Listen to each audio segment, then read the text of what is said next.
డబ్బు, అనారోగ్యం, ఉద్యోగం, వ్యాపారం, అప్పులతో బాధపడుతున్నారా? మీకోసమే లాంచ్ యువర్ ఫ్యూచర్ ప్రోగ్రామ్. నమస్కారం అండి, డాక్టర్ శ్రీ ఆచార్య అనంతకృష్ణ స్వామి గారు. నమస్కారం. చాలా మంది అడిగేది ఏంటంటే క్లాసెస్ ఎక్కడ స్టార్ట్ అవబోతున్నాయి, డేట్స్ ఏంటి అని అడిగే వాళ్ళు చాలా మంది ఉన్నారు. ఫస్ట్ క్లాస్ వివరాలు చెప్పండి సార్. ఓకేమ్మా, ఇప్పుడు మనకి 2024లో మనకి 29 సెప్టెంబర్ వచ్చి అనంతపురంలో ఉందమ్మా. అలాగే 6 అక్టోబర్ వచ్చి విజయవాడలో ఉంటుంది, 20 అక్టోబర్ వచ్చి హైదరాబాద్లో ఉంటుంది, 27 అక్టోబర్ వచ్చి మనకి బెంగళూరులో ఉంటుంది. ఓకే. అలాగే 3 నవంబర్ వచ్చేసి మనకు వైజాగ్లో ఉంటుంది, 10 నవంబర్ వచ్చి తిరుపతిలో ఉంటుంది, 1 డిసెంబర్ వచ్చి మనకి రాజమండ్రిలో ఉంటుంది. ఈ విధంగా వీలైనంత తొందరగా ఎన్రోల్ చేసుకోండి. నమస్కారం డాక్టర్ శ్రీ ఆచార్య అనంతకృష్ణ స్వామి గారు. నమస్కారం అండి. స్పిరిచువల్ నాలెడ్జ్తో కూడుకున్నటువంటి మనీ సబ్జెక్ట్ అండ్ అందులో కూడా గోవా క్లాస్ వెళ్ళి వచ్చిన తర్వాత అద్భుతంగా జరిగిందని చెప్పేసి అన్నారు. సో ఏ క్లాస్ చెప్పానురా అని అంటే అక్కడ వాళ్ళకి కావాల్సిన విధంగా మిమ్మల్ని మీరు మార్చుకోవడానికి ఉండేటువంటి ఏకైక టైము, దాన్ని మీరు ఎంజాయ్ చేస్తే చాలు అని అక్కడ ఉండేటువంటి స్పిరిచువల్ నాలెడ్జ్ని కూడా ఇక్కడ కొంత షేర్ చేయడం జరిగింది. Very good sir, thank you so much for that. మనకి ఇప్పుడు మన సబ్జెక్టే కానీ లేకపోతే ఏదైనా ఒక సబ్జెక్ట్ని మనం దాంట్లో ప్రవేశించాలన్నా లేదంటే దాన్ని మనం ఖచ్చితంగా పాటించాలి, ఒకటి సాధించాలన్నప్పుడు ఒక నిబద్ధత, కఠినత్వం అనేది 2 అవసరం ఉంటుంది మనకి. నిబద్ధత, కఠినత్వంలో మనకు మనమే ట్రైన్ చేసుకోవాలి. మనకు మనం ఎవరితో ట్రైన్ చేసుకోవాలి, మనం ట్రైన్ చేసుకోవాలన్నప్పుడు ఎవరో ఒకరు ఉంటారు కదా, వాళ్ళకి చెప్పుకోవాలి కదా. అదే సుప్త చేతనాత్మక మనస్సు. దానికి ఎలా చెప్పుకోవాలి, అలా చెప్పుకున్నప్పుడు అది దానికి లోబడి మీకు అనుగుణంగా పనిచేస్తుంది. అంటే ఇప్పుడు నేను ఈ ఇయర్లో ఈ జనవరి 1 నుంచి నేను ఒక పని చేయదలుచుకున్నాను. అంటే ఇప్పటిదాకా నా లోపల ఉన్న కొన్ని మార్పుల్ని నేను కొత్త విధంగా నేను మార్చుకోదలుచుకున్నాను. ఇప్పటివరకు ఉన్నటువంటి విషయాల్ని కొత్తగా మార్చుకోదలుచుకున్నాను అనుకున్నప్పుడు మనం ఏం చేస్తామంటే చాలామంది ఫ్రెండ్స్కి చెప్తాం, నేను జనవరి 1 నుంచి నేను ఈ అలవాటు మానేస్తున్నాను. ఓకేనా, 1, 2, 3, 4 రోజులు ఒక 5-6 మందికో 10 మందికో చెప్తాము. ఆ తర్వాత మళ్ళీ కొన్ని రోజుల తర్వాత అలవాటు స్టార్ట్ అయిపోతుంది. అవును, అంటే దాని పట్ల నీకు నిబద్ధత లేదు, కఠినత్వం లేదు. అర్థమైందా? అలాగే కొన్ని కండిషన్స్ మనమే పెట్టుకుంటాం, నేను ఇలాగే ఉండాలి అని. అది కూడా కొంతవరకు ఉంటుంది, ఒక 6 నెలలు, ఒక ఏడాది ఉంటుంది. అది ఖచ్చితంగా ఆ నిబద్ధత, కఠినత్వం అనేది కొంతవరకు పాటించినప్పుడు కొంతవరకే ఉంటుంది అది. కానీ మన సబ్జెక్ట్లో మనం డబ్బు సాధించాలి, లేదంటే మనం ఒక ఉన్నత స్థాయికి వెళ్ళాలి, లేదా అందరూ నన్ను చూసే విధంగా ఎదగాలి, లేదా నాకంటూ నేను భిన్నంగా ప్రవర్తించాలి, సమాజానికి కానీ లేకపోతే జనాలకు కానీ భిన్నంగా అంటే వ్యతిరేకం వేరు, భిన్నంగా వేరు. అవును, ఈ తేడా తెలియాలి మనకి, లేకపోతే అది మళ్ళీ ఇంకో రకంగా. భిన్నంగా ప్రవర్తించాలన్నప్పుడు నీ ఆలోచన విధానంలో తేడా ఉండాలన్నప్పుడు నువ్వు ఖచ్చితత్వాన్ని కలిగి ఉండాలి, దాంట్లో కఠినత్వం ఉండాలి, నేను చెప్పినట్టు నిబద్ధత ఉండాలి. అవును, అలా ఉండాలి అన్నప్పుడు నువ్వు ఎవరితోనే ఏమి చెప్పొద్దు. ఫస్ట్ నువ్వేం చేయాలనుకుంటున్నావు అది ఎవరితో చెప్పొద్దు. అలాగే నీలో ఉన్న మనిషి, నీ యొక్క సుప్త చేతనాత్మక మనసు ఏదైతుందో దాంతో మనం ఖచ్చితంగా చెప్పాలి, నేను ఇలా చేయదలుచుకున్నాను. అలా చెప్పినప్పుడు అది శ్రద్ధగా వినడం జరుగుతుంది. అది ఎప్పుడు మొదలవుతుందంటే నువ్వు ఎప్పుడైతే ఆలోచిస్తుంటావో అది అప్పటివరకు నీ మాట వినదు. ఎందుకంటే దానిపైన చేసుకుంటుంది. 24/7 పనిచేస్తుందని చెప్పాం కదా. 24/7 అది నీ గురించి పనిచేయదు, తన పని తాను చేసుకుంటుంది. తన పని తాను ఏమేం చేసుకుంటుంది, శ్వాస పీల్చుకోవడం, వదలడం ఒకటి. ఓకే, అలాగే నీ జీర్ణక్రియలు కానీ ఇవన్నీ కూడా తన పని తాను చేసుకుంటుంది, పట్టించుకోదు.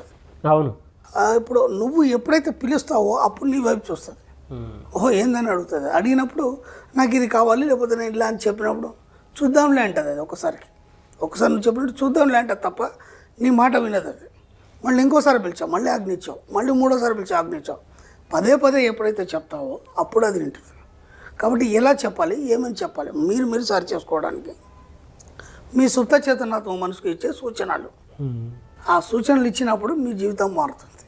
అప్పటిదాకా మీ జీవితం ఇలాగే ఉంటుంది. ఎందుకంటే ఇప్పుడు చాలామంది కూడా ఏమంటారంటే నేను ఈ సబ్జెక్ట్ వింటున్నాను, వీడియోలో క్లాసుకు కూడా వచ్చాను, అయినా నాలో మార్పు రాలేదు, నేను అనుకున్నంత సంపాదించలేకపోయాను, లేదా అప్పులు కట్టలేకపోయాను, లేదంటే ఇంకా కొత్తదనాన్ని నా జీవితంలో నేను సంతరించుకోలేదు. ఇవన్నీ ఎందుకు జరుగుతున్నాయంటే నీ సుప్త చేతనానికి నువ్వు ఖచ్చితమైన నిబద్ధతతో కూడినటువంటి కఠినమైనటువంటి సూచన ఇప్పటిదాకా ఇవ్వలేదు. అందుకని చెప్పేసి ఎక్కడ కూడా నువ్వు సక్సెస్ కావట్లేదు. అది చేసినప్పుడు ఎంతో కొంత అవుతుంది, తర్వాత మళ్ళీ వెనక్కి పడిపోతున్నారు. చేసినప్పుడు ఎంతో కొంత అవుతుంది, మళ్ళీ వెనక్కి పడిపోతాం. ఎలాంటి సూచనలు ఇవ్వాలి మీ సుప్త చేతన మనసుకి నేను ఒక 5 పాయింట్స్ చెప్తాను. ఎస్, వీటిని మీరు ఎలా సూచనలు ఇవ్వాలి, దాంతోపాటు మీకేం కావాలో మీరు తయారు చేసుకోవాలి. నేను ఒక 5 పాయింట్లు చెప్తాను. ఓకే, నెంబర్ 1 పాయింట్ వచ్చి, నేను సంపదను ఐశ్వర్యాన్ని అనుభవించడానికి సిద్ధంగా ఉన్నాను. నేను సంపదని ఐశ్వర్యాన్ని అనుభవించడానికి సిద్ధంగా ఉన్నాను అన్నప్పుడే అది మీకు ఇవ్వడం జరుగుతుంది. మీరు దాని గురించి ఆలోచన లేదు, దాన్ని అనుభవించడానికి సిద్ధంగా లేరు. అలాంటప్పుడు ఎలా మీకు పాసిబుల్ అవుతుంది? ఒక గురుకులంలో నువ్వు శిక్షణ పొందడానికి వెళ్ళినప్పుడు గురువు చెప్పినప్పుడు నువ్వు వినాలి. అక్కడ ఏ నిబద్ధతలు ఉంటే వాటన్నీ నువ్వు పాటించినప్పుడే ఆ విద్య అనేది కప్పుతుంది. అవునా కదా? అవును. కాబట్టి నువ్వు దానికి సిద్ధంగా ఉన్నావా, ఉండి నువ్వు గురుకులానికి వెళ్తున్నావా, అప్పుడు మాత్రం నీకు అవన్నీ అప్పుతాయి. నువ్వు దానికి అనుగుణంగా లేవు, సిద్ధంగా లేవు, అక్కడ నియమాలు నీకు పనిచేయవు. అలాంటప్పుడు నీ విద్య ఎలా అవుతుంది? మళ్ళీ బయటకు వచ్చేస్తాం. కాబట్టి ముందు యాక్సెప్టెన్స్, నీ లోపల నీ జీవితంలో నేను దీనికి సిద్ధంగా ఉన్నాను చెప్పినప్పుడు మాత్రం విశ్వం ఇవ్వడం అనేది జరుగుతుంది. అప్పటిదాకా ఇవ్వదు. ఓకే, నెంబర్ 2 ఏంటంటే, డబ్బు సంపద అనే పదాలు నాలో నిరంతర ఉత్తేజాన్ని కల్పిస్తూ నా జీవితంలోకి ప్రవేశిస్తాయి. ఎంత అద్భుతంగా ఉంది! డబ్బు సంపద అనే పదాలు ఏవైతున్నాయో నిరంతరం నా లోపల ఉత్తేజాన్ని కల్పిస్తాయి. అంటే ఇక్కడ ఏమవుతుందంటే, ఆ 2 పదాలని మీరు ఉచ్చరించినప్పుడు మీ శరీరంలోని ప్రతి నర్వ్ కానీ లేకపోతే మీరు ప్రతి బాడీలో ఉన్నటువంటి కణం స్పందన చెందుతాయి. అవును. అలా చెప్పినప్పుడు కదా మీకు స్పందన చెందుతుంది. ఇప్పుడు డబ్బు సంపద అండి అని అన్నాం అనుకోండి, దాంట్లో ఎలాంటి నిస్తేజం తప్ప ఉత్తేజితం లేదు. ఉత్తేజితం లేనప్పుడు మీలో వైబ్రేషన్ రాదు. ఆ వైబ్రేషన్ వచ్చినప్పుడు దాని వైపు మీ మనసు ప్రయత్నం చేస్తుంది. అప్పటిదాకా ప్రయత్నం చేయాలి. కాబట్టి ఆ పదాలు చెప్పినప్పుడల్లా ఉత్తేజాన్ని మీ మనసు పొందుతుంది. కాబట్టి ఆ డబ్బు సంపద మీ జీవితంలోకి రావడం అనేది జరుగుతుంది. ఆ పదాలు ఎప్పుడు మీరు పలికినా మీ యొక్క మనసులో స్పందిస్తుంది. మనసు స్పందించినప్పుడు ఈ శరీరంలో ప్రతి కణం స్పందిస్తుంది. నెంబర్ 3, నా ప్రతిభని నా సుప్త చేతనాత్మక మనసు నిర్వహించి చక్కని ఫలితాలను ఇస్తుంది. ఇక్కడ ఏ పనైనా సరే నువ్వు చేయట్లేదు. ఓకేనా? ఇప్పుడు మేమేమనుకుంటున్నారు, మీరు ఏది చేసినా చేతనాత్మక మనసుతో చేస్తారు. మనం గతంలో కూడా చాలాసార్లు అనుకున్నాం. కాబట్టి చేతనాత్మక మనసుతో చేసింది ఏది కూడా ఫెయిల్ అవుతుంది. అది తాత్కాలిక విజయమే తప్ప శాశ్వతమైనటువంటి విజయం ఉండదు. కాబట్టి సుప్త చేతనాత్మక మనసుతో కూడి ఉండి మీరు ఎప్పుడైతే ఏదైతే చేస్తారో ఆ పనిని మీరు నిర్వహించారు, అది నిర్వహిస్తుంది. ఎందుకు? ఇప్పటివరకు నేను ఎన్నోసార్లు చెప్పాను కదా, మీరు పిలిస్తే కానీ అది పలకదు. పదే మీరు చెప్పి నాకు ఇది కావాలని చెప్పినప్పుడు బాధ్యత తను తీసుకొని దాన్ని ఎలా డిజైన్ చేయాలని చేస్తుంది. కాబట్టి సుప్త చేతనాత్మక మనసు ఏదైతుందో మిమ్మల్ని సరైన దారిలో ఉన్నతమైన జీవితాన్ని కల్పించడానికి సిద్ధంగా ఉంటుంది. కాబట్టి మీ యొక్క కాషన్స్ అన్ని దానికి ఇవ్వండి. ఓకే, అలాగే నా అనుమతి లేకుండా నా నిద్రలో కానీ లేదా సుషుప్త అవస్థలో కానీ నా జీవితంలోనికి ఏది ప్రవేశించదు. అది ఎంత ఎక్సలెంట్ వర్డ్ అంటే, మనం ఇంతకుముందు కూడా మనకు విన్సెంట్ ఫీల్ చెప్పినటువంటి ఒక చిన్న వర్డ్ చెప్పుకున్నాం. ఏది దానికి కలత చెందాం, ఏది నీ దగ్గరికి రానియకు, అన్నీ మాయమైపోతాయి. విన్సెంట్ ఫీల్ అని చెప్పుకున్నాం మనం. అవును. ఇది కూడా అదే. అంటే నువ్వేం చేస్తున్నావు అంటే, నువ్వు అనుమతిస్తేనే, స్టార్టింగ్లో చెప్పుకున్నాం ఒక వర్డ్, నువ్వు అనుమతిస్తే కానీ నీ జీవితంలోకి ఏది రాదు. యాక్సెప్టెన్స్. కాబట్టి ఇక్కడ ఏం చెప్తున్నావు అంటే, నిద్రలో అయినా పర్లేదు, లేదా సుషుప్త అవస్థలో, అంటే నిద్ర కాంది నిద్ర అయింది అంటే మగత నిద్రలో ఉంటాం కదా మనం, ఆ సుషుప్త అవస్థలో అయినా సరే నువ్వు ఎలాంటి స్థితిలో ఉన్నా సరే నీ అనుమతి లేకుండా నీ జీవితంలోకి ఎవరు రారు, ఏ విషయాలు ప్రవేశించవు. అంటే ఇక్కడ నువ్వు నెగిటివ్ని ఆపాదించుకున్నావా, అది నీ అనుమతితోనే ఆపాదించబడుతుంది. పాజిటివ్ని ఆపాదించుకున్నావా, అది నీ అనుమతితోనే ఆపాదించబడుతుంది. ఇక్కడ మన సబ్జెక్ట్లో ఏం చేస్తాం, నెగిటివ్ని అనుమతించట్లేదు మన సబ్జెక్ట్లో, ఓన్లీ పాజిటివ్ని అనుమతిస్తున్నావు. కాబట్టి నీ జీవితం అంతా పాజిటివ్గా మారిపోతుంది. కాబట్టి ఇక్కడ నువ్వు ఏది అనుమతిస్తే దానిలాగానే జీవితం తయారవుతుంది. అది ఎలా? నువ్వు మామూలు స్థితిలో ఉన్నా సరే, నిద్రావస్థలో ఉన్నా సరే, సుషుప్త అవస్థలో ఉన్నా సరే, నీ అనుమతి లేకుండా నీ జీవితంలోకి ఏది రాదు. ఒక వ్యక్తి కావచ్చు, ఒక భావం కావచ్చు, ఒక ప్రేమ కావచ్చు, ఒక ఈర్ష్యాసద్వేష కావచ్చు, లేదంటే డబ్బు కావచ్చు, లేదా సంపద కావచ్చు, ఒక వ్యక్తి నీ జీవితంలోకి రావడానికైనా నువ్వు అనుమతిస్తేనే వస్తుంది. అది ఇక్కడ చెప్పబడుతుంది. ఈ లాస్ట్ వన్ వచ్చి, నేను నిరంతరం డబ్బు సంపద పట్ల ఎరుక కలిగి ఉంటాను. ఈ 5 ఏవైతే మనకి వర్డ్స్ ఉన్నాయో ఇవి మీరు అనుమతిస్తే కానీ మీ జీవితంలోకి రావు. అన్నప్పుడు మీరు ఏం చేయాలంటే, వీటన్నిటికీ మీరు నిబద్ధత, కఠినత్వాన్ని కలిగి మీ జీవితంలోకి ఆహ్వానం చేసుకుంటున్నారు. అలాంటప్పుడు రోజు ఉదయం లేవగానే స్నానం చేసి చక్కగా రెడీ అయ్యి అద్దం ముందు నిల్చొని చెప్పండి ఇవన్నీ.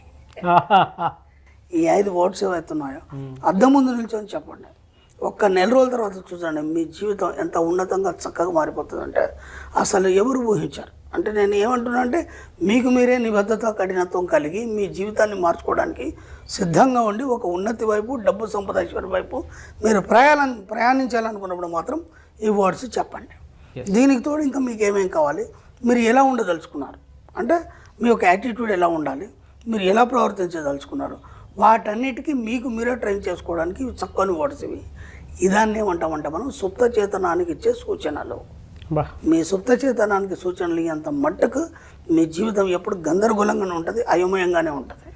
కాబట్టి వీలైనంత మట్టుకి ఈ వర్డ్స్ కాకుండా ఇంకా మీకేమేమి అవసరం, ఇంకెలా మారదలుచుకున్నారు, ఆ మారణ జీవితాన్ని మీరు ఎలా చూడదలుచుకున్నారు, ఆ ఎండ్ ఏదైతుందో దాన్ని మీరు చూడాలి.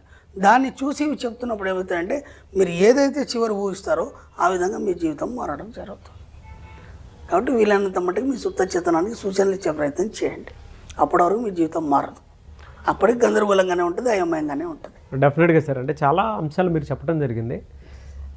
సబ్ కాన్షియస్ మైండ్కి ఎలాంటి సూచనలు ఇవ్వాలో అనేటువంటి దానికి ఈ వీడియో మాత్రం ఒక 10 సార్లు చూసినా కూడా ప్రాక్టీస్ ఇక్కడే అర్థమైపోద్ది. అంటే మనీ మంత్ర సబ్జెక్ట్లో ఎంత అద్భుతం జరుగుతుంది అని చెప్పడానికి ఓ 21 డేస్ దీన్ని కంటిన్యూ చూసుకుని అఫర్మేషన్స్ రాసుకుంటూ వెళ్ళిపోతూ ఉంటే జీవితం దానికైతే అర్థమైపోతూ ఉంటుంది. బట్ ప్లాసిబో ఎఫెక్ట్ జరుగుతుంది మైండ్లో మాత్రం. నాకు ఎక్కడ వచ్చిందంటే 5 సార్లు క్లాస్కి వచ్చారు, పాపం అన్నీ పాటిస్తున్నారు, కానీ వాళ్ళు ఎక్కడో అక్కడ మిస్టేక్ అయ్యి వాళ్ళు అనుకున్నది సాధించలేకపోతున్నారు. ఎందుకు సాధించలేకపోతున్నారు అంటే నిబద్ధత కఠినత్వం మీ సుప్త చేతనానికి మీరు ఈ సూచనలు ఇవ్వట్లేదు కాబట్టి. అంటే మనం ఏం చేస్తామంటే నేను ఇంతకుముందు కూడా ఏం చెప్పానంటే మీకు ఇప్పుడు డబ్బు అవసరం ఉంది అర్జెంట్, ఒక 20,000 1 లక్ష రూపాయలు అవసరం ఉంది, దాన్ని మట్టికి ఆలోచిస్తారు. అంటే నాకు అర్జెంట్ 1 లక్ష రూపాయలు కట్టాలి, ఈ ఫస్ట్ లోపల నేను దాన్ని పే చేయాలి, నాకు పీకల మీద ఉంది, ఆ హడావుడి దాని మాత్రమే ఆలోచిస్తారు. నేను దాని గురించి ఆలోచన అది తాత్కాలికం మాత్రమే కదా. నీ జీవితం మారాలి, నీ జీవితం ఉన్నంత వరకు ఏనాడు డబ్బు గురించి ఎవరి దగ్గర చేయి చాచాల్సిన అవసరం మనకు లేదు. నేను అనంతమనే సూక్తుల్లో కూడా రాశాను, ఎవరి దగ్గర మనం చేయి చాచడానికి మనం జన్మ తీసుకోలేదు ఇక్కడ అని చెప్పేసి. అలా శాశ్వతమైనటువంటి ఉన్నత స్థితి సంపూర్ణ స్థితి పొందాలనుకున్నప్పుడు నీ లోపల నిబద్ధత కఠినత్వంతో పాటు నీ సుప్త చిత్తానికి సూచనలు ఇచ్చినప్పుడు మాత్రమే అది జరుగుతుంది అనేది నా పరిశోధనలో తెలియదు. ఎందుకంటే నేను అలా నిబద్ధత కఠినత్వంతో ఉన్నాను కాబట్టి ఈ సబ్జెక్ట్ ఇంత ఇవ్వగలుగుతున్నాను. కాబట్టి ఇది అందరికీ చెప్పేస్తే వాళ్ళు కూడా దాన్ని సూచనలు పాటించేసి వాళ్ళకు కావాల్సిన సూచనలు ఇచ్చుకొని బాగుపడతారని ఒక ఆలోచన వచ్చి సబ్జెక్ట్ డైరెక్టివ్లో ఇద్దాం అనుకొని ఇచ్చాను. Fantastic sir. Anyway sir, thank you so much doctor Shri Acharya Anantakrishna Swami garu. Thank you అండి.